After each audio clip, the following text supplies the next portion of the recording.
Alô! Mais uma vez, Pulando a Cerca. Pulando a Cerca é um programa que não tem pauta, não tem roteiro, muito menos censura. É como a vida. O programa de hoje, dia 20 de março de 2015, é um programa, mais uma vez, especial. O apresentador do programa sou eu, Daniel Suturense, médico. A produção é do Jorge Pessano, jornalista, e a equipe da UniTV. É um programa feito coletivamente. Olha só, pular cerca por cima, pelo meio, por baixo, é uma coisa legal que a gente vê o outro lado. O outro lado não tem sacanagem, corrupção, tem educação, saúde e justiça.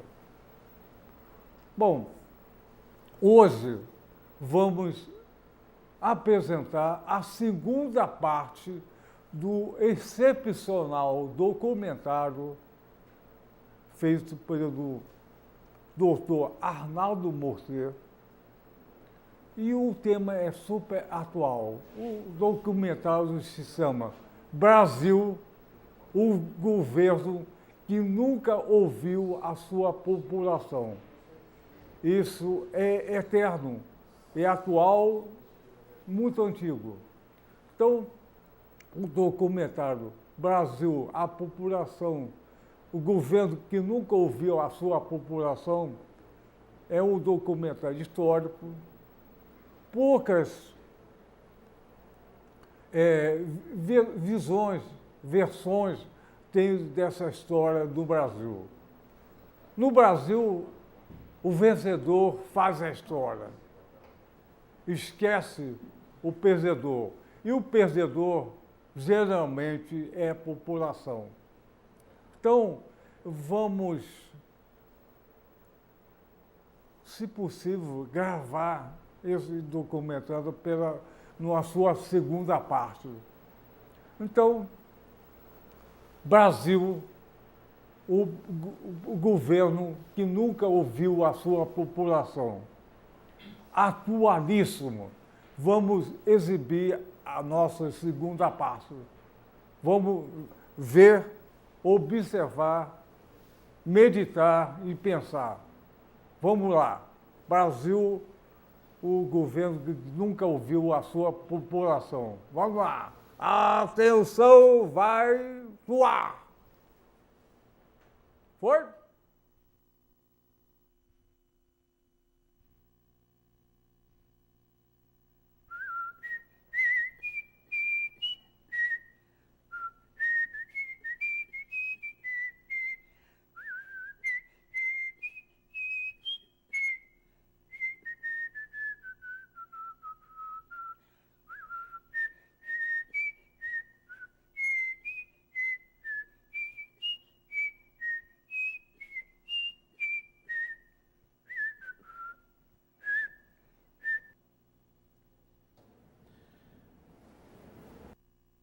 Bom, nós tínhamos terminado aqui o outro programa exatamente falando sobre isso.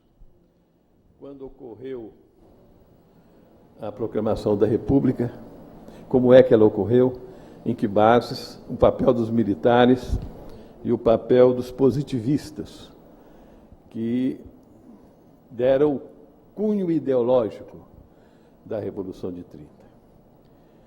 Por falar em República Velha, os positivistas, eles não consideravam a questão social como uma questão maior.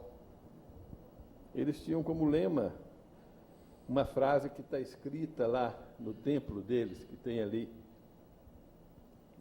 na Glória, é o amor por princípio, que ainda está por definir, que amor é esse, né? A ordem por base e o progresso por fim. Na verdade, o amor, eu acho que eles limitam muito, porque a ação deles não representava nenhum amor em relação à população brasileira. E eu vou explicar isso por quê. Por que eu estou dizendo isso? Eles não entendiam muito de progresso. De ordem, sim. De progresso, não. E naquele mesmo período, existia um fenômeno no Nordeste que era aquela fome endêmica, aquele subemprego endêmico e um sistema de exploração brutal do camponês que levava hordas de gente faminta pelo meio das estradas. E apareceu um homem chamado Antônio Conselheiro, que era um místico, e saiu por ali dando apoio às pessoas, conforto moral e espiritual. E foi ganhando adeptos e as pessoas começaram a ir atrás dele, etc. Ele, aos poucos, ia aumentando a tropa dele e chegou um momento, houve uma grande seca no Nordeste e o número de pessoas cresceu na horda que acompanhava o Antônio Conselheiro. E as pequenas aldeias, os vilarejos, não conseguiam mais dar sustentação àquilo, eles não tinham como viver. Na estrada não tinha comida. Então ele resolveu fazer um assentamento e criou o Arraial de Canudos. O Arraial de Canudos era uma comunidade que merece esse nome, porque as pessoas tinham o que precisavam e doavam o que podiam. É a verdadeira comunidade. E o povo foi vivendo ali, e o Arraial foi crescendo, e aquilo começou a incomodar as elites. Deve ter faltado mão de obra para eles, porque as pessoas estavam em dificuldade, eles exprimiam alguém e as pessoas fugiam para Canudos. E começaram as denúncias de que o Antônio Conselheiro era um subversivo e que ele estava querendo derrubar a República, e a República fez aquilo que ela sabia fazer, que tratar a questão social como caso de polícia. Bom, eles massacraram, liquidaram aquilo lá, fizeram a tábua rasa. Em 1904, em 1904, quando o Rodrigues Alves resolveu fazer aquela reforma do Rio de Janeiro para modernizar a cidade, e houve a campanha da vacinação, quando se construiu o Porto, a Avenida Central, que é hoje Rio Branco, e o Rio estava precisando de uma modernização, porque era uma cidade infectada por doenças, endemias e frequentes epidemias. Uma delas era a febre amarela da epidemia, mas tinha também epidemia de sarampo, epidemia de varíola. E ele criou uma equipe para resolver o problema das doenças, comandada por Oswaldo Cruz. O fato é que milhares de pessoas foram colocadas fora de casa porque eles derrubaram casa no Rio todo para sanear a cidade, abrindo porto, novas avenidas, alargando ruas, inclusive ruas famosas como a Rua do Valon, que virou Camerino. E nesse processo houve uma revolta, uma quebradeira geral, e eles deitaram o cacete, mataram gente para burro. Foram dezenas e dezenas de mortos, foram centenas e centenas de feridos, e qualquer coisa como umas 1000 pessoas que foram desterradas. Os brasileiros para o Acre e os estrangeiros para fora do país. Bom, esse foi o segundo fato que mostra que a República não tinha nenhuma visão social para administrar a cidade, a velha República. Em 1912, aconteceu a Guerra do Contestado, entre 12 e 16. Nela morreram 8.000 pessoas. Contestado era uma região entre o estado do Paraná e Santa Catarina, pela qual passava a estrada de ferro ligando São Paulo ao Rio Grande do Sul. E havia uma concessão dada à empresa que teve a concessão para construir a estrada de 15 quilômetros para cada lado, como propriedade que podia ser vendida. O governo alegava que aquela terra era devoluta, mas ela era ocupada. Uma parte grande, extensa dela era ocupada. Tinha milhares de pessoas que viviam ali há gerações. Poceiros da área. Poceiros da área. E eles reagiram. Nessa guerra morreram 8.000 pessoas, sendo que em torno de 1.000 militares e os outros 7.000 de civis. Inclusive mulheres, velhos, crianças, o capeta. Bom, outra questão. E assim foi. Quando veio a industrialização, em São Paulo, a industrialização começou em Minas, a indústria mesmo, né? Indústria de tecido, que é a maquinofatura, começou em Minas, mas logo foi para São Paulo, porque São Paulo tinha mais recurso para investimento, ali que estavam os barões do café, e desenvolveu muito a indústria em São Paulo, e lá tinha estrada de ferro, Porto de Santos. Criou-se uma classe operária, e essa classe operária tinha grande influência dos anarquistas. E em 1917 houve uma greve geral, que foi também tratada como caso de polícia. Geral no Brasil, em que região? São Paulo. São Paulo. São Paulo. Naquele tempo não tinha comunicações tão fáceis para poder difundir, nem o rádio ainda existia, né? Mas isso foram essa postura da velha República, que cuidava mais dos interesses dos barões do café e dos coronéis proprietários de terra, levou ao crescimento de um conflito social, que, além de resultar nessa greve geral, resultou no movimento tenentista dentro das Forças Armadas, a partir de 1920. Nós conhecemos aqui a história do 18 do Sorte, depois a coluna Prestes. E esse processo todo desembocou na Revolução de 30. E houve uma série de problemas, conflitos de toda a natureza, governos que representavam as elites, e sobretudo a elite paulista, cujo centro estava no Baronato do Café. Os barões do café que eram os mandatários desse país. E faziam concessões aos coronéis de Minas Gerais, né?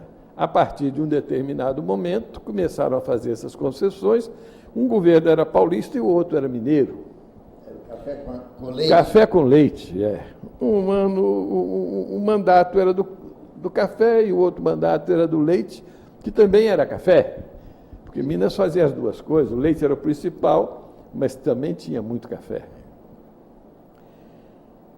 Até que, num determinado momento, veio a crise de 29, e os paulistas acharam por bem que não devia ter aquele mandato que seria de mineiro, deveria continuar na mão dos paulistas, porque os paulistas precisavam do governo para resolver a crise do café, segundo eles. Bom, a crise produziu uma ruptura política de São Paulo com Minas. Minas aliou-se com o Rio Grande do Sul. E para não parecer que era uma manobra simplesmente manter o Antônio Carlos como nosso candidato, porque Antônio Carlos era o governador, então ele seria o candidato, Antônio Carlos cedeu a Getúlio a candidatura e deu a vice-candidatura para o Nordeste, João Pessoa. Aí eles partiram para a eleição. Mas a eleição naquela época era bico de pena.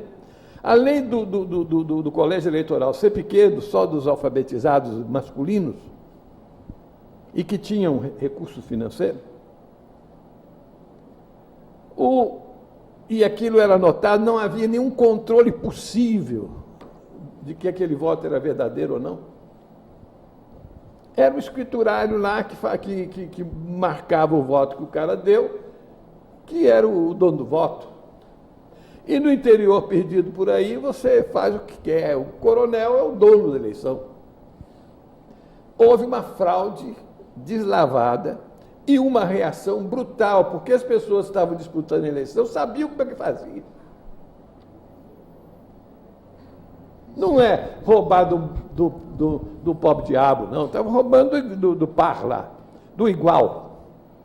Então, Antônio Carlos não sabia como é que votava, Getúlio não sabia? Claro, todo mundo sabia. Todo mundo sabia, todos os governadores sabiam exatamente como é que faziam a eleição, todos os prefeitos sabiam.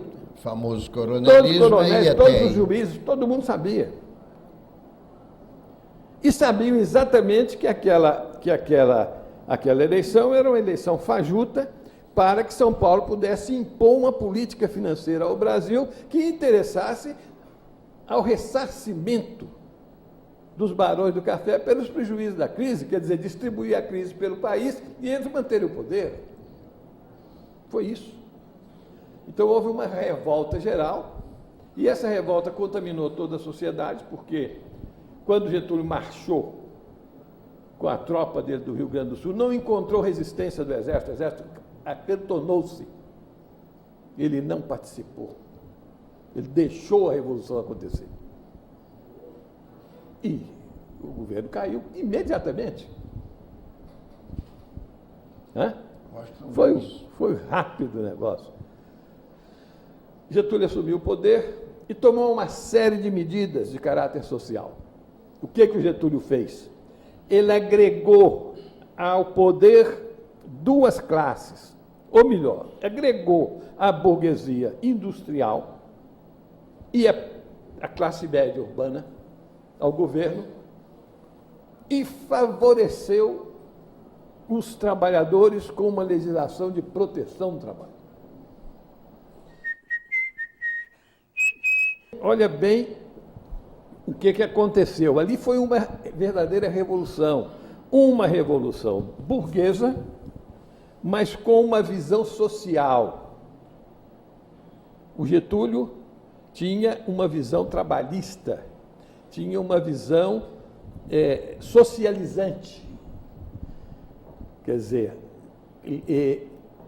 aumentar a participação da população na cidadania, distribuindo direitos, garantindo direitos das pessoas. E começou a partir do trabalhador industrial, porque com isso ele estava reforçando a própria indústria. E todo o processo de desenvolvimento do governo dele foi voltado para o desenvolvimento econômico. Então, o Zé Augusto traduziu muito bem, pesquisando as obras do Getúlio Vargas, os escritos dele, os discursos dele. Ele tirou a ideia seguinte: a ideia fundamental do Getúlio era desenvolvimento com justiça social. Bom, ele foi atacado porque teve que fazer uma ditadura. Mas aí eu fui analisar o comportamento dos governos da época da guerra, quando Getúlio foi, naquele período conturbado na Europa. Em 1933 foi criado o Estado Novo em Portugal. Em 1934, Hitler assume o poder. Em 1926, Mussolini já tinha assumido o poder na Itália. Em 39, o Franco, né? Em 36, a Guerra da Espanha. Em 39, o Franco assume o poder. Assume. Então, o fascismo graçando lá na Itália. E a ameaça aqui dentro também.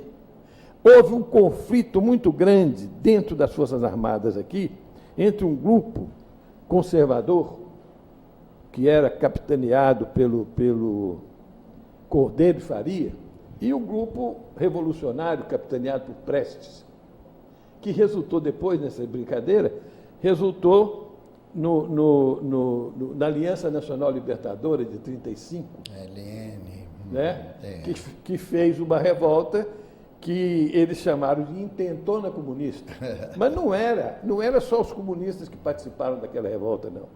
Era uma aliança nacional libertadora, o nome indica. E ela também tinha ramificações, não havia comunista.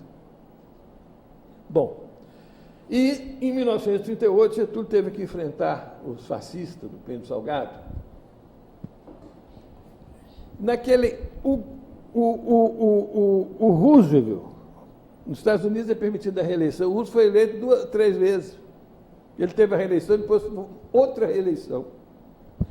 Porque os países não podiam se dar o luxo de ficar fazendo eleição todo dia, criando conflitos internos, quando eles tinham que lutar pela sua sobrevivência.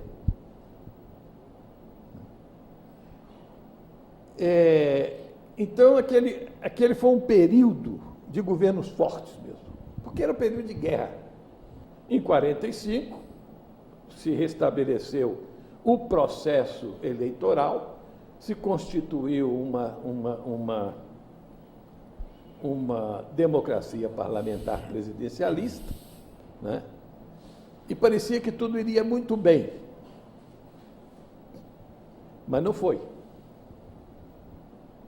Porque houve uma queda na postura defensiva da nação brasileira contra a ingerência externa, que nós estamos pagando caro até hoje. O que aconteceu? O Getúlio foi retirado do poder em 1945, criaram a chamada redemocratização, elegeram o Dutra. O Dutra fez muitas concessões aos Estados Unidos. E o Dutra volta, o Getúlio volta em 1950 e restabelece a política dele de desenvolvimento com justiça social e soberania. Bom, ele então tomou uma série de medidas, dentre elas a Instrução 70, que permite ao governo ter uma política cambial diferenciada, que favorecia a industrialização brasileira, né? E dá duro em cima da industrialização, cria Petrobras, desenvolve a Eletrobras. A CSN já tinha sido criada num acordo durante a guerra com Roosevelt, e a Vale do Rio Doce tinha sido adquirida dos ingleses também, num adendo a esse acordo com o Roosevelt, feito com o Churchill. Então, nós tivemos um período de grande industrialização, um avanço extraordinário no desenvolvimento nacional. Eles derrubam o Getúlio, criam um fato político e atingem a honra de Getúlio e da família dele, e ele então suicida. Ao suicidar, ele mobiliza a nação contra o golpe. Uma carta. Que deveria ser feito, a carta testamento dele.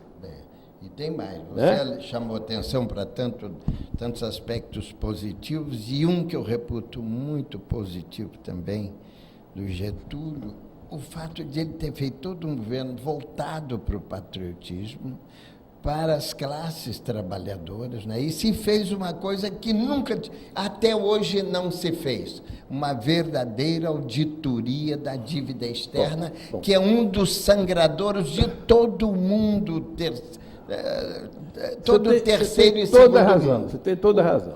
Ele fez auditoria da dívida. No conjunto de forças que se mobilizaram contra Getúlio Vargas, né, está o capital estrangeiro.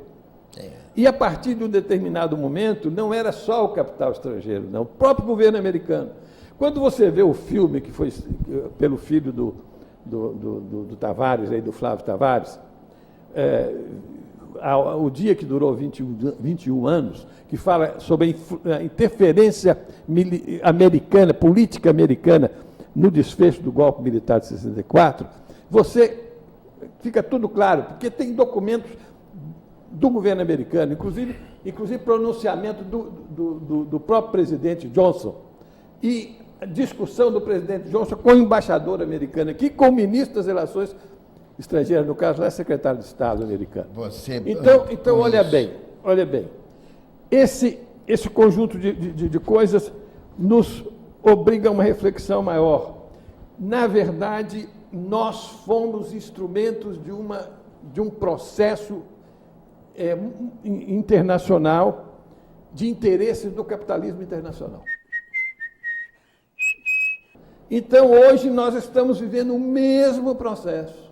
É a continuidade, não houve mudança nenhuma nesse processo exterior. Nós estamos olhando para dentro de nós mesmos, para o nosso umbigo, procurando os problemas, os problemas sem olhar para fora, nós não vamos compreender o problema.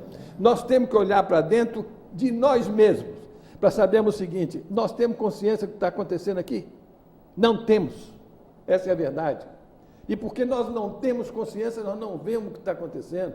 Nós não vemos a interferência externa. Nós não vemos a cumplicidade dos nossos governantes e dos nossos empresários e, sobretudo, dos nossos banqueiros e dos nossos investidores com esse processo de recolonização do Brasil, que é o que está acontecendo. Esse benesse que o governo Dilma está dizendo que o Brasil passou por ele, porque agora não tem mais coragem de dizer isso, depois das manifestações de rua, porque o povo trouxe para dentro, para o público, as mazelas que são consequências desse processo de subordinação aos interesses do capital financeiro, essa dívida nossa, que suga mais de 200 bilhões por ano dos cofres públicos e que dilapidou com os serviços públicos e que fez com que o povo fosse para a rua protestar contra a falta de serviço e aquele que existe de má qualidade. Nós vimos aqui. A causa fundamental disso é a nossa dependência lá de fora. E agora nós estamos fritos mesmo. Porque nem saldo na balança comercial nós conseguimos mais. Nós não conseguimos nem pagar os lucros das empresas industriais estrangeiras que operam no Brasil, porque nós não temos mais saldo comercial. E isso tudo começou foi no governo Fernando Henrique Cardoso. Fernando Henrique Cardoso que criou essa situação nova, que é uma situação agravada de um processo que vem desde o final da Segunda Guerra Mundial. E se nós formos levar mais longe ainda, desde a Guerra do Paraguai, e até, talvez mais longe ainda, desde a vinda de Dom João VI, quando os ingleses passaram a ter privilégios enormes nos portos brasileiros. Era o grande império. Então, é o seguinte, olha, ou nós retomamos um projeto nacional de desenvolvimento voltado pelos nossos interesses, ou nós vamos virar escravos dessa gente, que são poucas famílias, um grupo reduzido de famílias que dominam o mundo através do capital financeiro, e grande parte deles, talvez mais, a maior parte do capital que circula no mundo, destruindo nações e culturas, e fazendo as populações sofrerem e morrerem, pertence a muito poucas pessoas.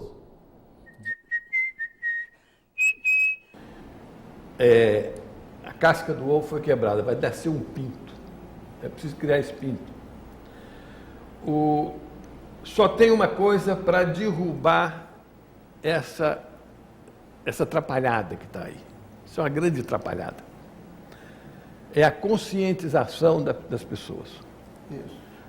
O Modesto botou o dedo na ferida. É preciso que as pessoas tomem consciência do que está acontecendo. Não é esse grupo, ou aquele grupo, ou o outro grupo que vai resolver o problema. Porque nós vamos chegar na mesma coisa. Fala, queda da Bastilha. A queda da Bastilha, há 200 e tantos anos. Foi agora, e olha bem, virou uma ditadura napoleônica. É verdade. E depois virou uma ditadura burguesa. Depois, agora, nós estamos debaixo de uma ditadura do capital financeiro. Isso. Então, olha bem, vamos só para terminar esse raciocínio aqui. É preciso que as pessoas saibam as razões da degradação dessa sociedade, dos serviços públicos e de tudo mais. E isso é o seguinte: existe um conceito que está imperando nessa sociedade, que é o seguinte: acima de tudo está o lucro, E, acima de tudo, nós temos que colocar a vida e não o lucro.